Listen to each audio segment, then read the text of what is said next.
Today's COVID update is brought to you by Fulltech Systems, your technology center, where you'll come for the price but stay for the service.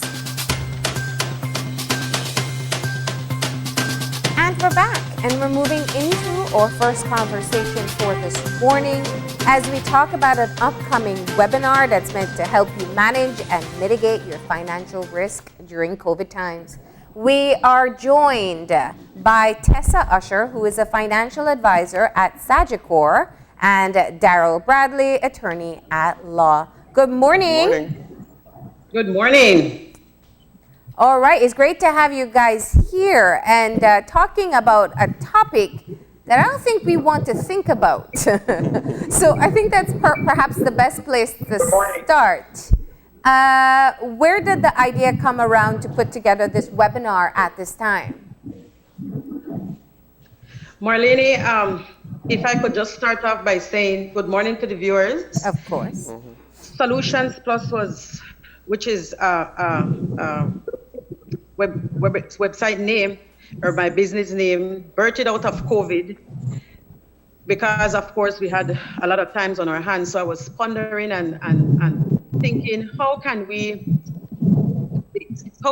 penetrate and how can we inform our audience of the importance of prudent financial planning in times such as this? Because we all know that monies are tight. It's not how we want it to be. In some cases, it's non-existent. But the need to plan and budget is even of more paramount importance. And so I decided to birth Solutions Plus business page, and of course invite along with me the experts, because I don't know it all, but I invite along with me additional speakers that could shed some light on how important it is to put our finances together even in a time like this. The risk continues to increase in terms of everything else. However, our finances continues to dwindle down and minimize. And so with the little that we have, we want to ensure that it is managed in such a way that we are able to still realize the things that we want to do. And of course, if sickness or death steps in the way, which death is something is very certain and sure, that we are still able to rise above and come out not on top, but not below or not beneath. So that is how that came about. You know, it's interesting that you say that, because some people would say that access to this type of education in financial risk is already not very common in Belize in normal times. But you throw in now the pandemic and everything seems sort of much more, let's say, chaotic. And so it could be even more difficult to financially plan. So I'm wondering how it was that how were you able to put together these resources, knowing that everything is we're adjusting to a new normal. Because of my background in the industry and my years of experience in the insurance industry, I know for sure. I am more than 100% sure that it is so very important to budget. I mean, look at a time like this when so many persons are out of a job. And I keep saying when I communicate with my clients and my prospective clients, how important it is to save. You need at least 6 to 12 months income in the event there is an emergency. But sometimes we feel we get so laid back, we get so lackadaisical in terms of how we do things. And we get so comfortable with the income that we are receiving, that we are of the belief that we are going to be receiving this income for years to come, not knowing that a pandemic was right around the corner. Nobody anticipated a pandemic. Nobody was planning for that. As a matter of fact, I could have seen where there were so many artists coming in and they were sold out and all those kinds of things. So nobody was really planning, but they were planning that side of their lives. But the important side of their lives, they were not planning. And so it is important that we put these things in place, because COVID is our most current experience that we can draw from. Yeah. And that alone tells us a lot. We were not prepared any at all when it comes to our finances. You're so right. I can't tell you how many people have come just right here on the show talking about the importance of having an emergency fund, some kind of buffer if you do end up in a situation where you don't have the income that you're used to. And what we're looking at, and for a lot of people, if they're not out of jobs, they're furloughed, or they're facing pay cuts, and you know, this is one of the biggest, or this is the ultimate unforeseen circumstance. So when you're already in a situation where there was no emergency reserve, if you're still working, you're not earning what you used to earn, how do you get people to pay attention that now is the best time to plan? Well, you know, Marlene, I'm glad you asked that question. The reason being is because I felt that very same way. I could remember in March when we had our first case, it was like fear, anxiety. There was just too much to be dealing with. But I looked at, I said, I spoke to myself, and I had to do some self-talk, and I had to do some, I had to be mentored and all those, and all that those kind of things. And I realized that even though we are faced with whatever situation we are faced with, I have to rise up, I have to be resilient and say, you know what? People need to hear what I have to say. But how can I have them hear what I have to say when I cannot even go out and do business as usual? Yeah. And so I said, well, hear what? I'm not going to reinvent the wheel. Let's see how, because I have always wanted to do a seminar to educate and inform. I've done one some years ago. Yeah. And I said, I want to do this webinar. We need more persons to be hearing how important it is, even with the little that we have. And so I began to call prospective clients, would you believe, all the way down in Punta Gorda. And I would have these video calls with them and talk to them. But before I would make an appointment via the telephone, and I would say, is it okay for me to have an appointment with you via a video call tomorrow or next week, or when it's convenient for them? Mm-hmm. And they were very receptive. Some persons, for the most part, were very receptive. And that is how, when I realized that, hey, people want to hear, I said, let's do this. And then I began to seek out my speakers. Yeah. And Darrell has always been on my list of speakers. Actually, he had already committed when we were supposed to be planning a seminar. He agreed from then. So I just went and I spoke to them again and asked them if they would agree to do the webinar with us. Yeah. And they all agreed. And that is how this came about. Because go ahead, Marlene. No, I was going to say, you talk about, managing your financial risk. The ultimate goal really is to be able to sustain yourself and sustain your family. And I think that to bring Darrell into the conversation, when you talk about estate planning, that's really looking at the long-term goal of being able to protect your family. Darrell, what's your experience with Belizeans? One of the things that I really wanted to echo in terms of what Tessa was saying is that we talk about this idea of COVID, and a big part of the discussion on bringing back the country and economic recovery is really individual responsibility. The idea that we have, and I think the idea of escapes a lot of it in the legal practice, where when an individual dies, their family members are uncertain in relation to what to do. How do you deal with their debt expenses? How do you deal with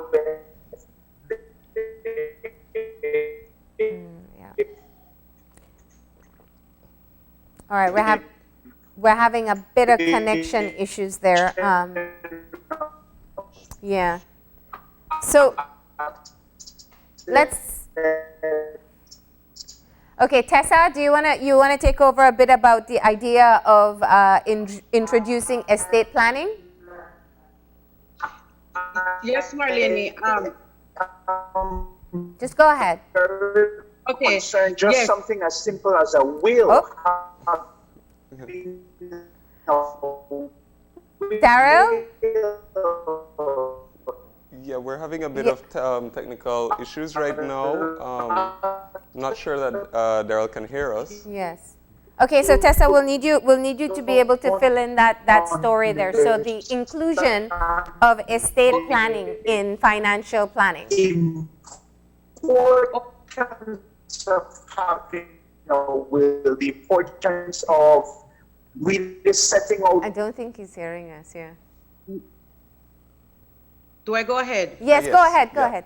Yes. So the fact remains true, Marlene, that we are faced with a pandemic. Yes. And estate planning is a long-term goal.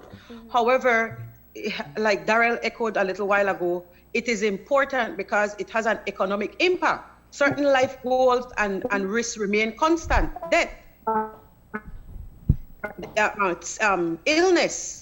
What happens in a time like this when monies are scarce or low, and there is a death or there is an illness or there is a sickness? Where do we go? I know for sickness, the first thing we would do, we would plan dinner sales.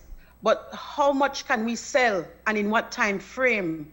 And so estate planning, even though it's long term, it is very relevant as well because it brings back the economic, it reduces the economic impact on any country or any economy, right? Yeah. And that's the aspect that he would be sharing from. Yeah. I'm sure he's going to have a better connection in a bit and we'll be able to continue that point with him. So Mr. Bradley is only one member on your panel. He's going to be speaking in his capacity as an attorney on estate planning. But you do have other people involved as well. Yes. I have Chandra Nisbet Cancino. She's the General Manager of Corporate Communications from Social Security Board. And I thought that bringing her in is very relevant to what we are faced with at this time, because a lot of persons are of the opinion that Social Security is maybe, I don't know what idea they may have, but that's their retirement plan. And Social Security is a complement to their retirement plan. It's not their retirement plan. And unfortunately, Marlene, I have had the opportunity over this 3 months period during COVID to do a lot of, like I said, telephone and video conference calls. And I found out that a lot of persons that I've spoken to are in their 50s. And when I bring up the question to them about retirement and about their pension, it is very sad because they don't have a pension. They will retire at 55, and in some cases, some persons do have a pension, but their pension is going to be like 50% of what they're earning. And in most cases, most of these persons who are in their upper 50s going to be retiring at 55 is going to continue to carry a mortgage that is going to last them up until age 75 or 80. Now, how do we do that kind of maths? Because I know that 1 + 1 will always give you 2, Marlene. It can't give you more than 2. And so what kind of, I know that I would want my audience to be a younger audience, of course, but the younger persons, their focus and their priorities are sometimes, for the most part, somewhere else. Yeah, And they're definitely not thinking about retirement. Yeah. No. No. But I think sometimes when you break down the math like you did and kind of explaining, or maybe you can tell us a bit more about the benefits of starting to save or plan for retirement when you're in your 20s and your 30s versus starting when you only have 10 more years of work.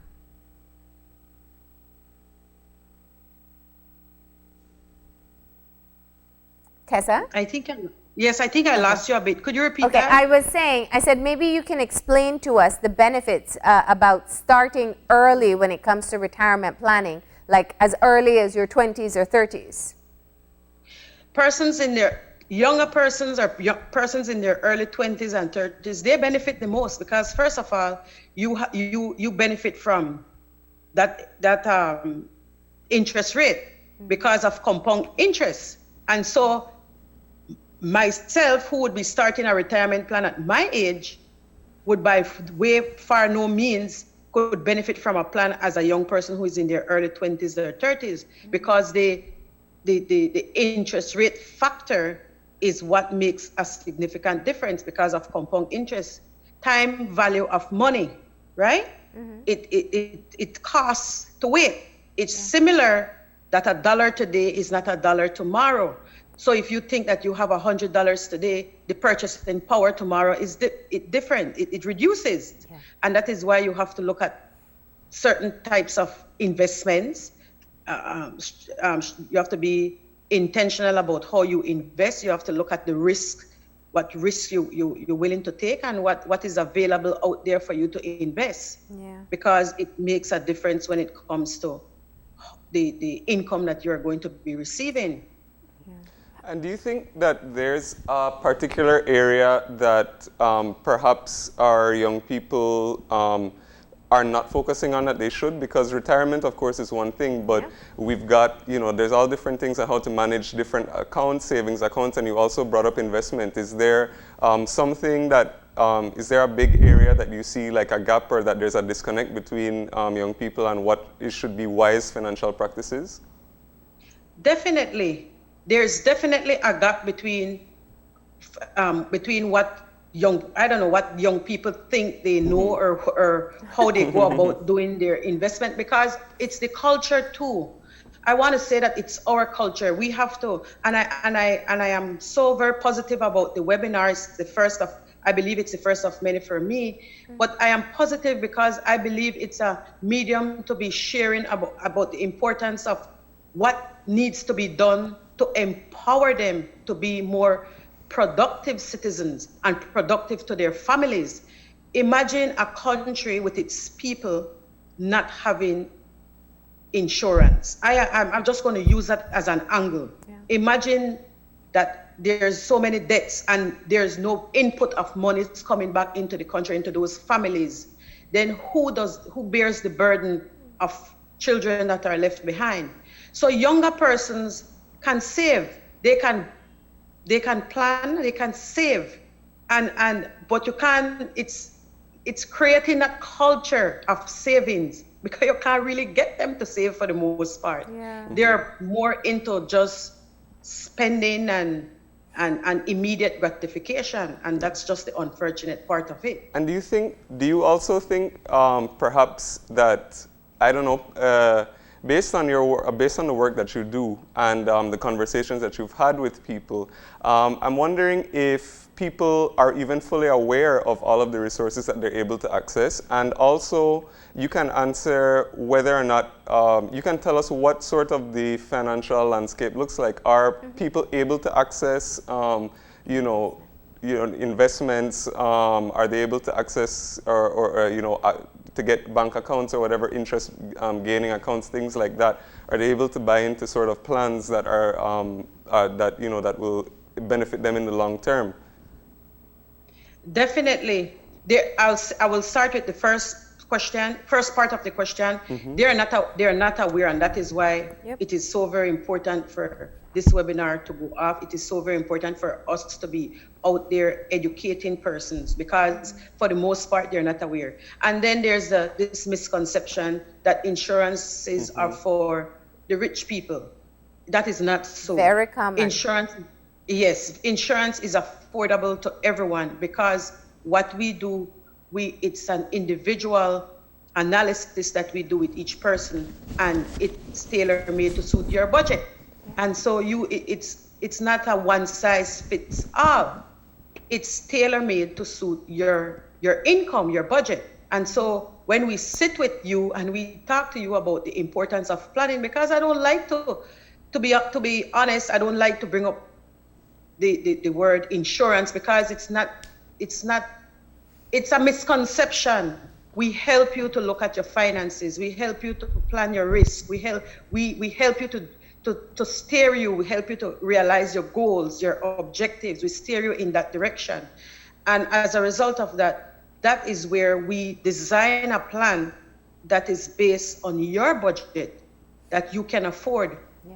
Our advisors, we would grow with you. We sit with you 1-2 times for the year, and we help you to.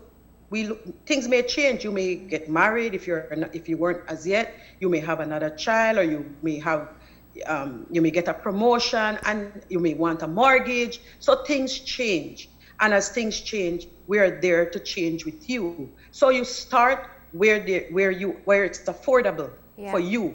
It suits your pocket, not a one size fits all. You know, when you talk about the culture in Belize, I think it's interesting because we know that there are some people who save. There are some, and I firmly believe it's a practice that's built in you as a child. If you're taught that from an early age, especially if you see your parents saving, you kind of understand the concept more.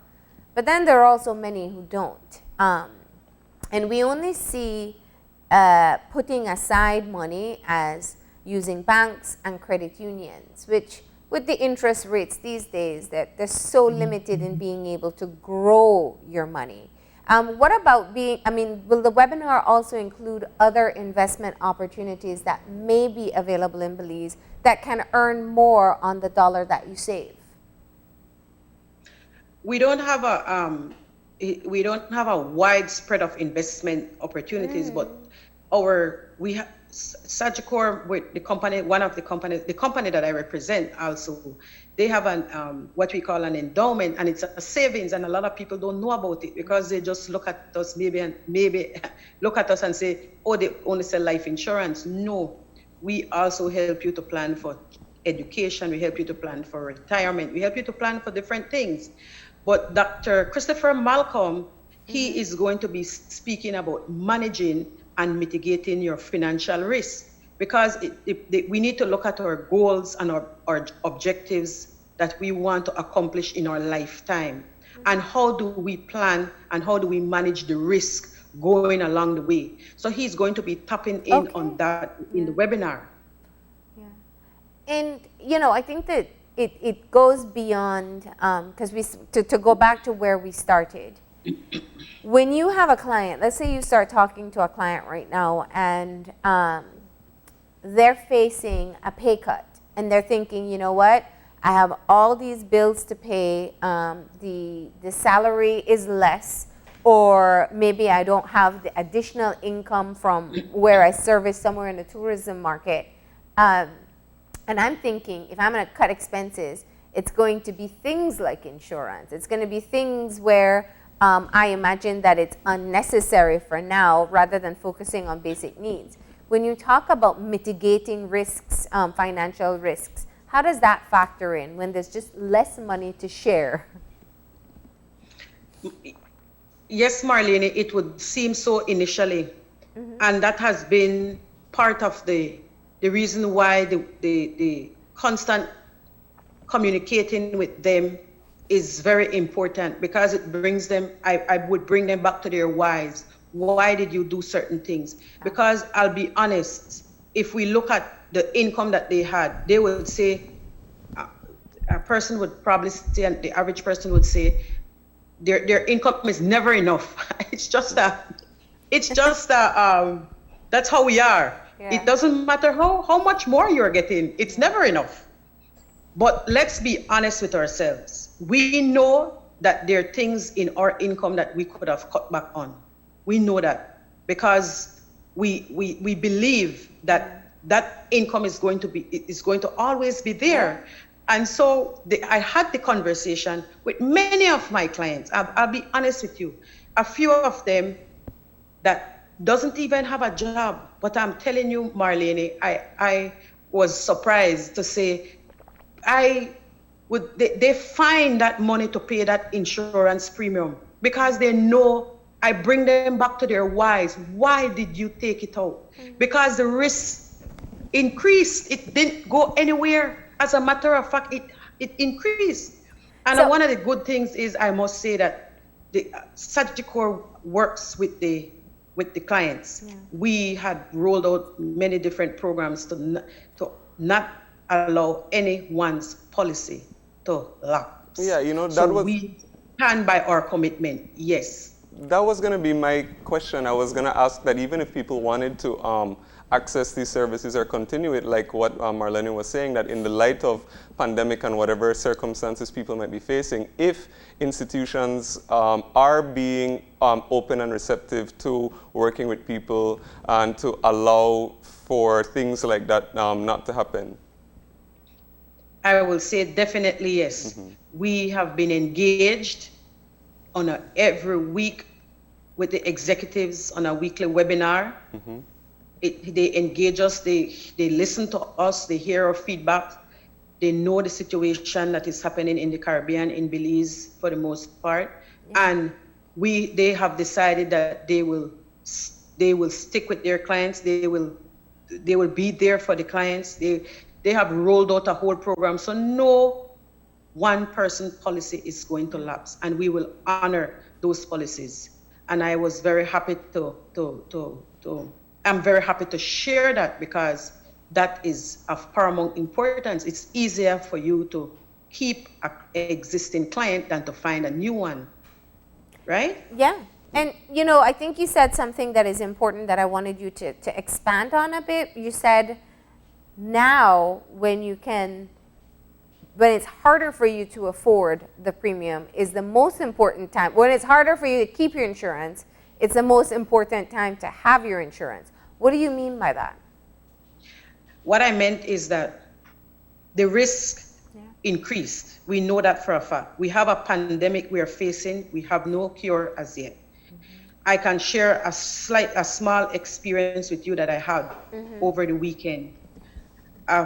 Someone came to me in my neighborhood, and we were having a dialogue, but I observed something about him, that he had like a tube protruding from his neck.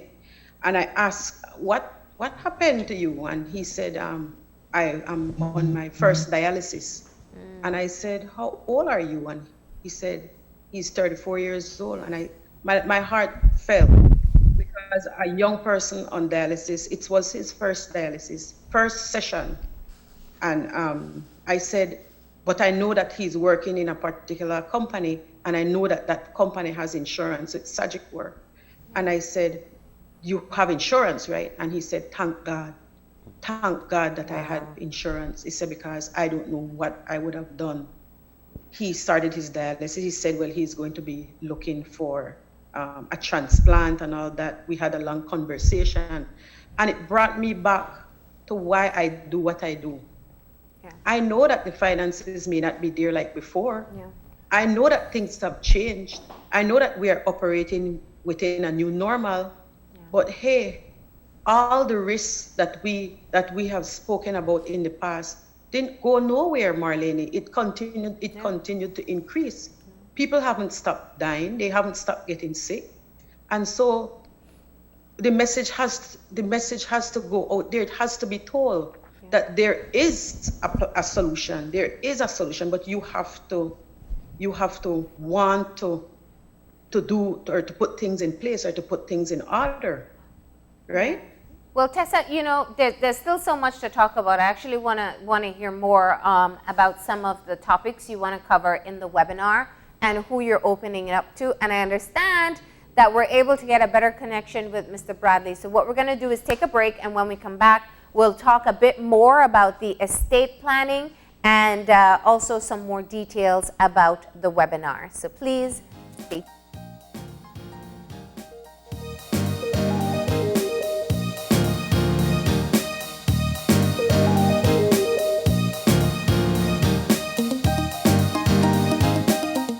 When someone you love becomes a memory, the memory becomes a treasure. Channel 5 introduces the Daily Obituaries. The Daily Obituaries will broadcast all death and funeral announcements and memorials to honor your loved one's life and memories. The Daily Obituaries airs on Channel 5 prior to the evening newscast, with subsequent repeats at 10 p.m. and 12 noon the following day. It will also be placed online on our social media platforms, all for a standard package fee. Celebrate their lives and memories with Channel 5's daily obituaries. Honor in life and reverence in death.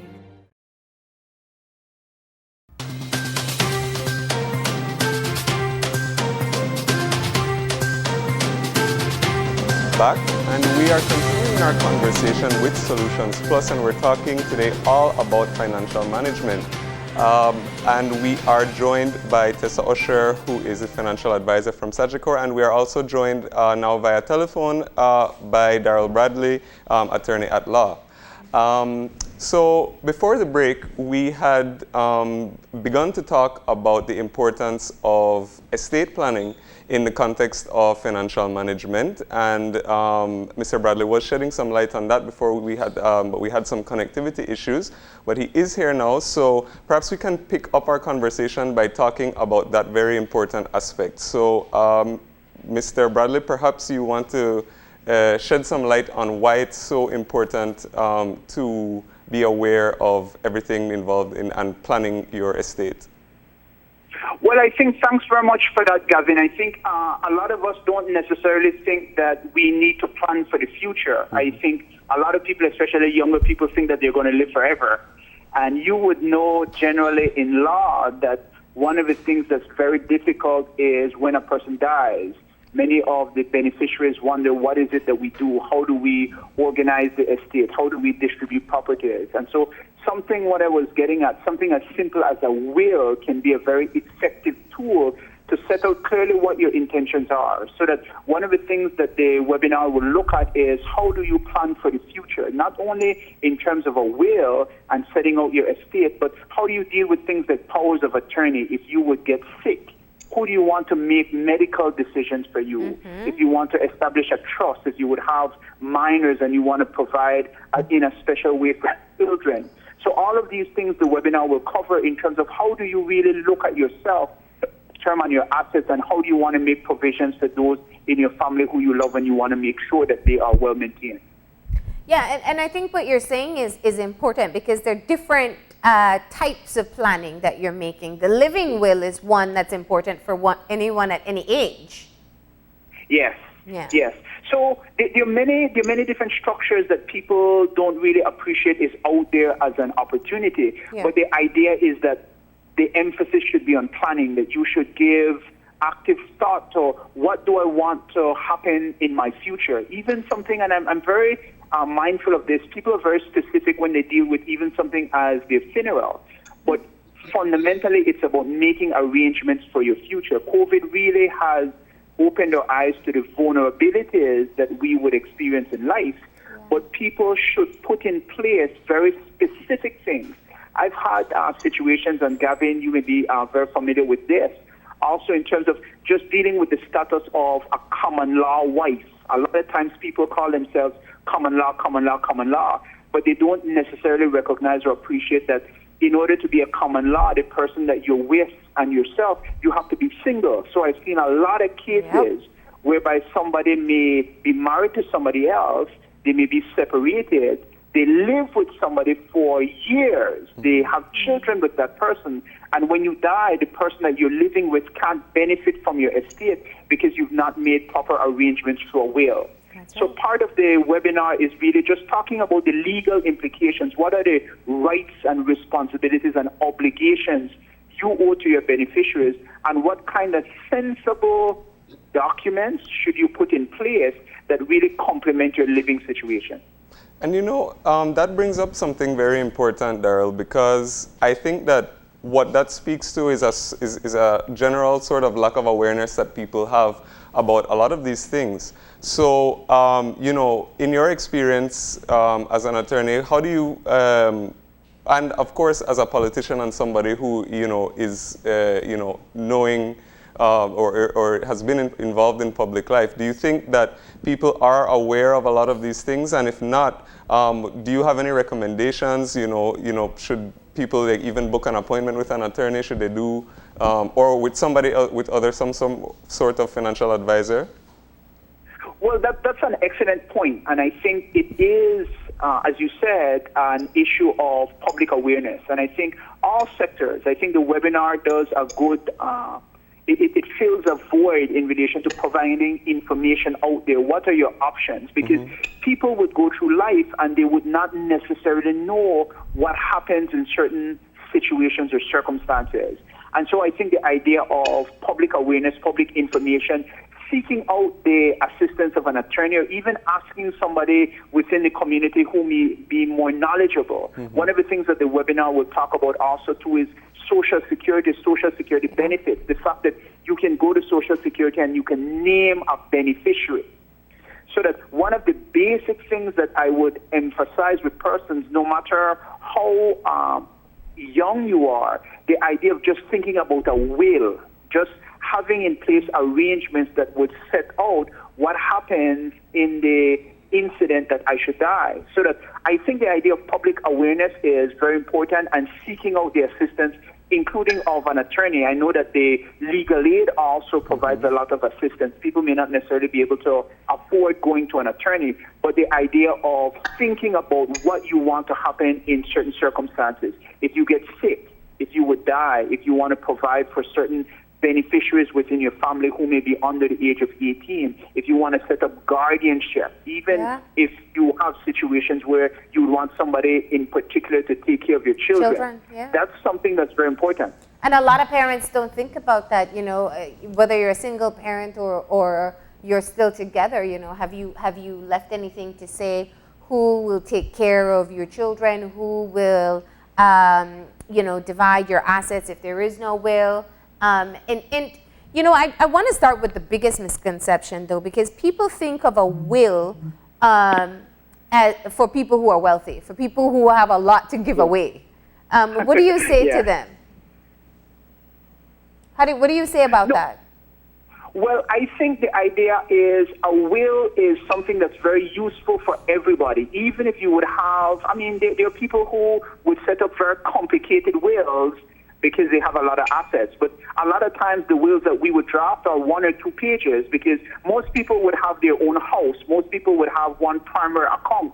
And I find a lot of complications and conflicts occur in families because parents or people who die are not clear in terms of their intentions. So that I, in my own experience being as a lawyer, I am familiar with families who have really been divided because of a lack of clarity. So that this is not something that is for persons who are very well off. It's for everybody to really just establish what it is you want to be done upon your death. Yeah. And you know what, Darrell, I'll say, I'm not a lawyer, and I've heard many stories of families divided after death over assets. You would be surprised. Yeah. You would be surprised. And, you know, Granny said that that you're supposed to share it, but it's in one person's name, or there's, you know, nobody designated to take care of the assets. And, I mean, families that were close fall apart as a result of it.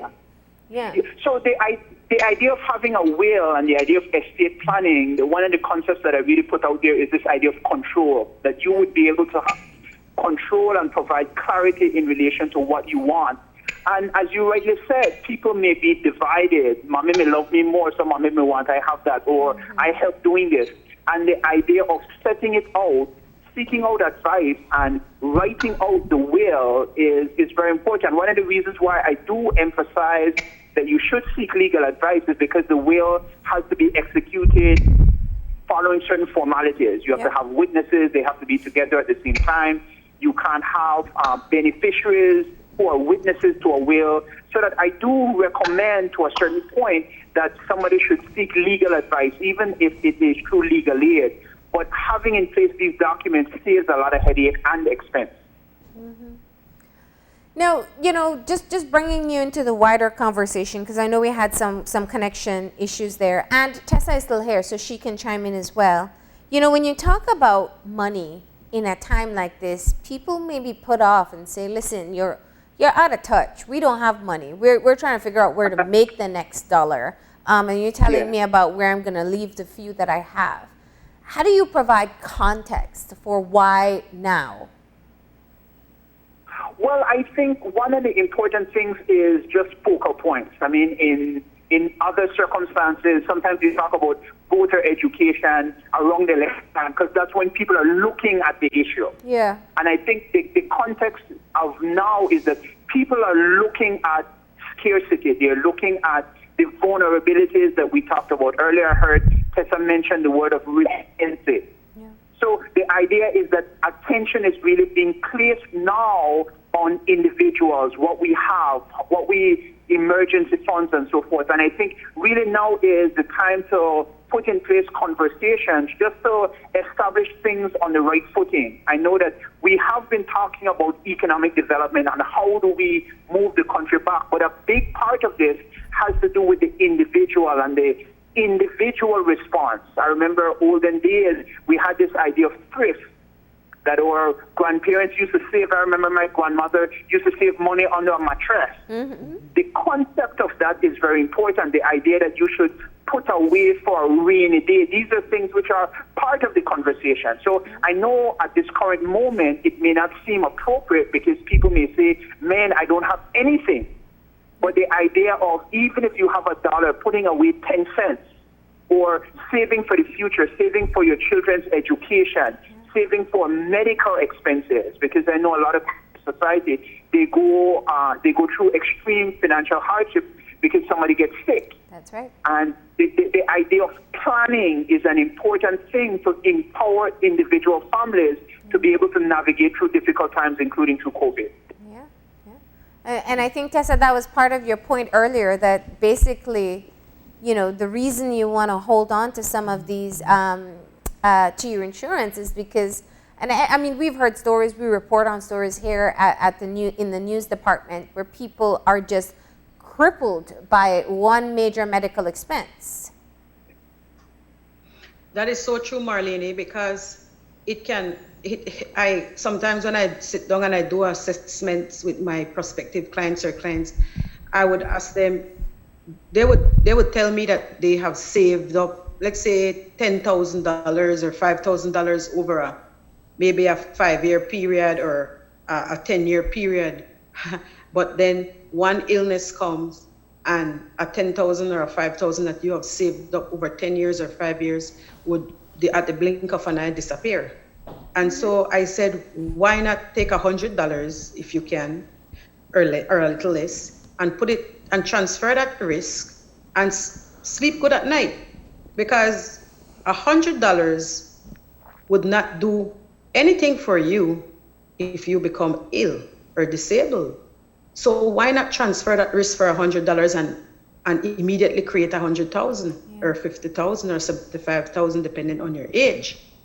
And so it makes sense, because I would prefer to put that $100 to something to have good use rather than hold it in my hands or in my pocket and know that it can't do anything good for me. It cannot even buy I always say it can't even buy the ingredients for the fundraiser that you want to do.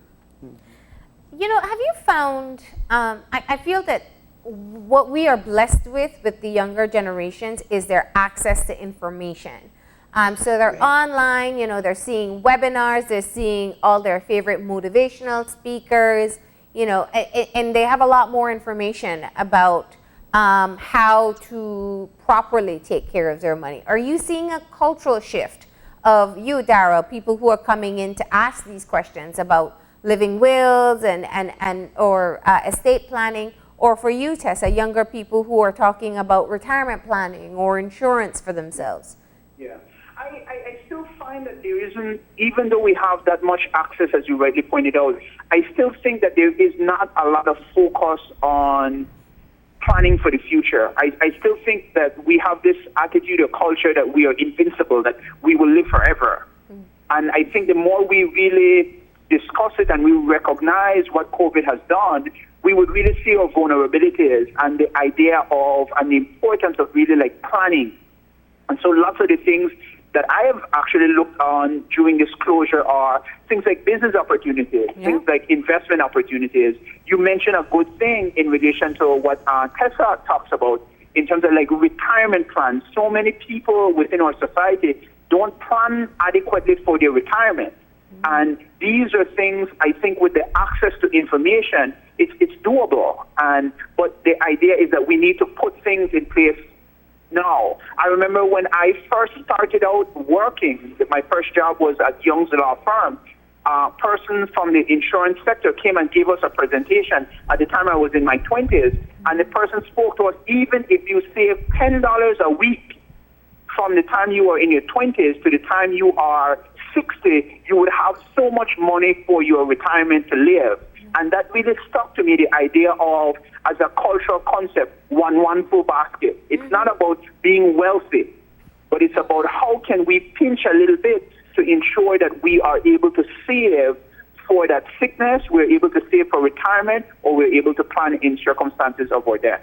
Yeah, absolutely. Marlene, if I could add, I think that sometimes we fail to realize that retirement is a permanent vacation. Permanent. I need to inject that there. Yeah. There's no turning back. It's permanent. And we need to know how are we going to move forward when retirement comes. Because you know what? The lack of finances will, the stress it brings on upon retirement, can't meet in your bills or can't meet in your expenses or your daily living expenses.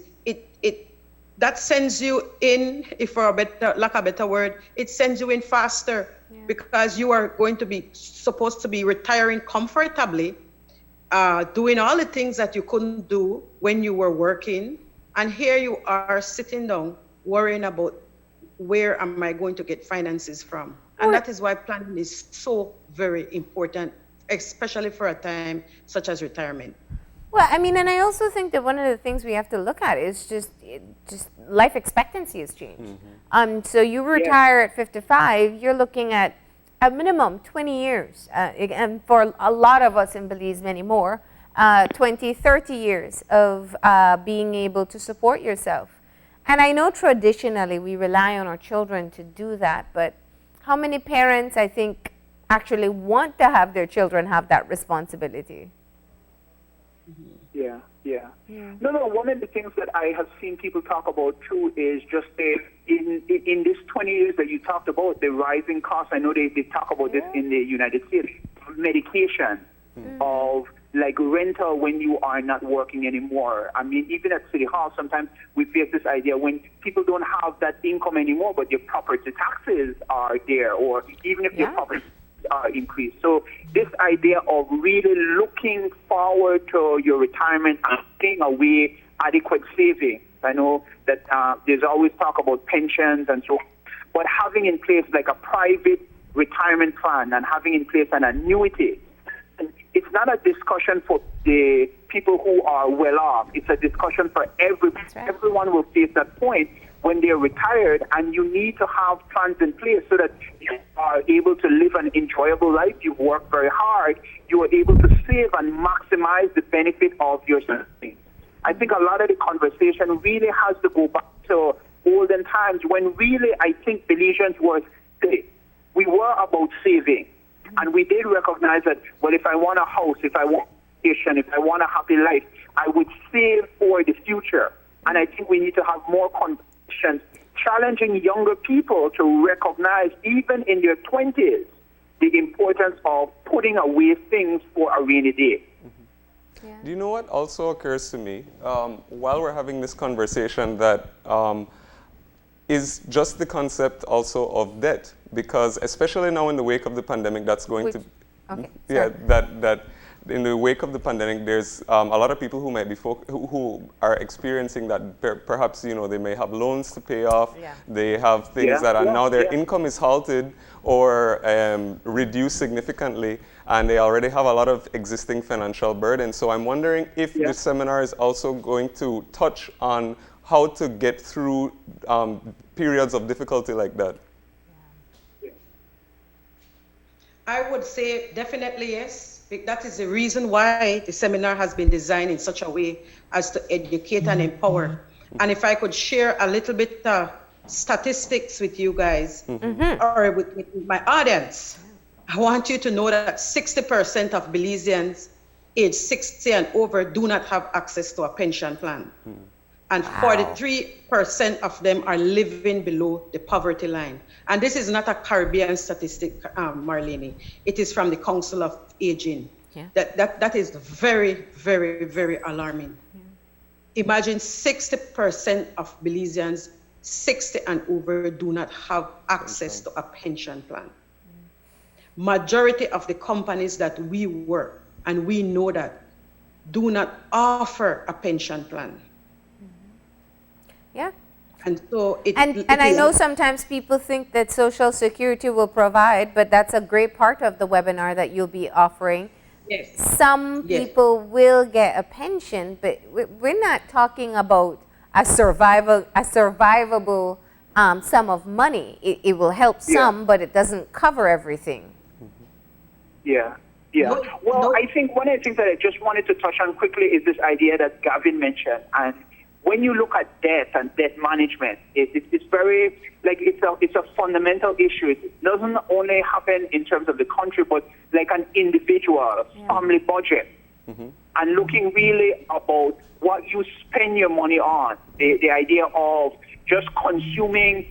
I look at some people who are like around my same age, the amount of times they would just go out and buy food every single day, and the amount of money that's kind of like spent just on something like that. And so part of the idea of planning for the future is really, how do you deal with your current money that you have? Because many times, and I remember earlier Marlene mentioned this, we don't have any money now, but if we would look at it and look at what our spending is right now, we would realize that we can really cut back. We can really put in place personal austerity and ensure that we are managing our personal finances better. Yeah. And I would advise every individual, I mean, I know it may be very difficult, and it may be difficult especially in these times, but to ensure that you are putting away a certain amount of money for emergency funding. Yeah. And if you really kind of like look at it, I remember when I was much younger, I did a survey of what I spent my salary on in 1 month. And if you look at it, you would say that you are spending on things that you could forestall, especially in circumstances like this, and put money away, even if it's a small amount for the future.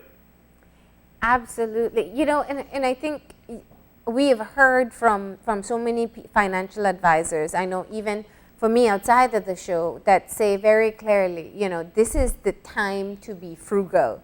This is the time when it's particularly hard, not just to stretch the money, but to think of maybe even having to earn less later on, people who may be facing job losses later on, because we can't ignore the current economic times either. So this is a really important time to understand what's the most effective and responsible way to manage your money.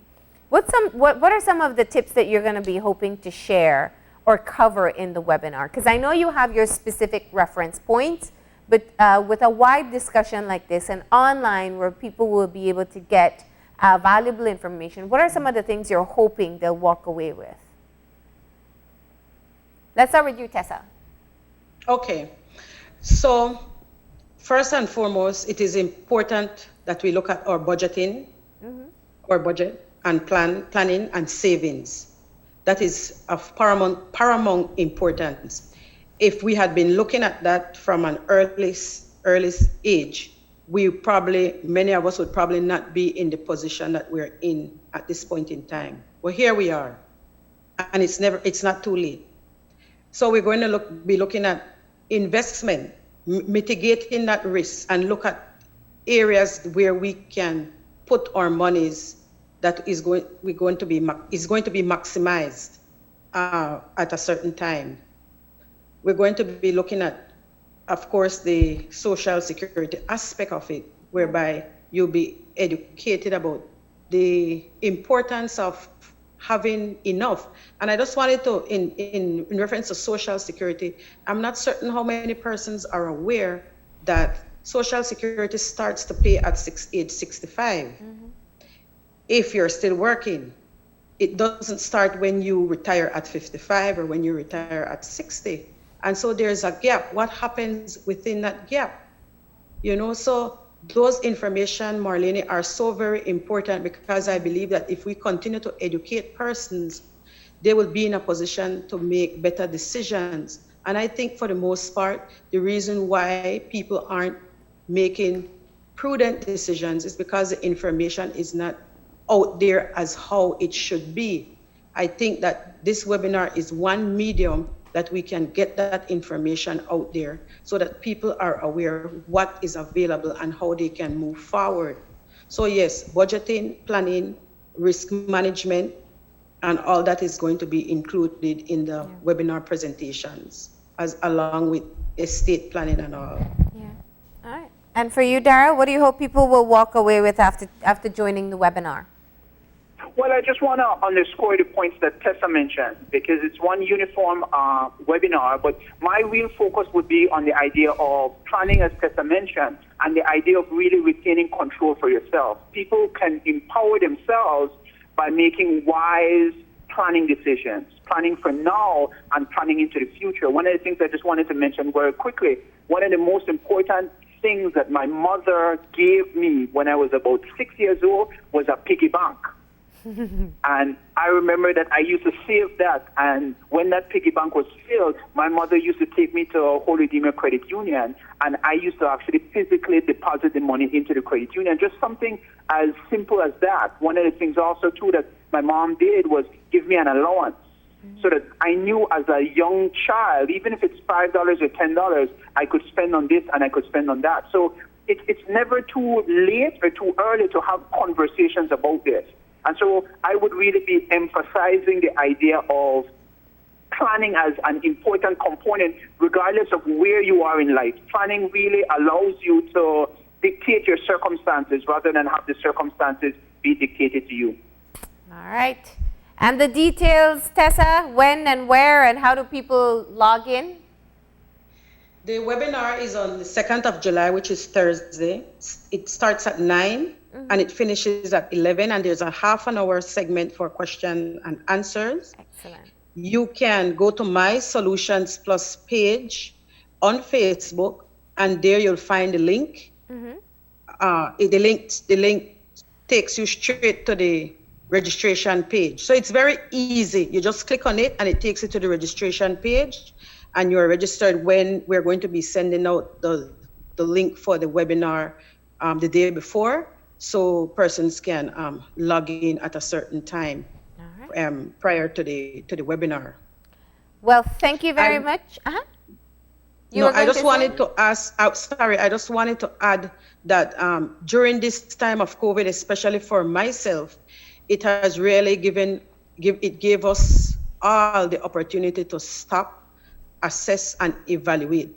And this is an opportune time that we can use this webinar to our advantage. It is free, and you have the information at your fingertips.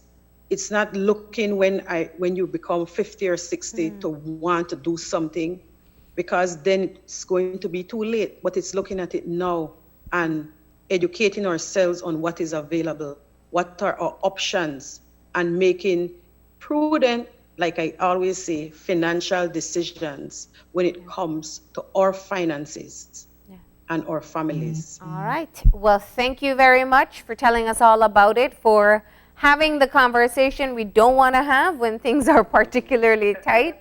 But, you know, I'm sure, like us here, you know, we all have to think beyond just the uncertain times of the pandemic, but you know, how we're going to get through it, how we want to be after the end of it, and definitely at the point of retirement as well. Thanks to both of you. Thank you very much. Thank you, Marlene. Thank you, Gavin, for having us this morning. Right. And with that, we're going to go ahead and take a break. And when we come back, we are going to be talking about the upcoming registration for Friends Boys School. So please stay tuned. This COVID update was brought to you by Fulltech Systems, your technology center, where you'll come for the price, but stay for the service.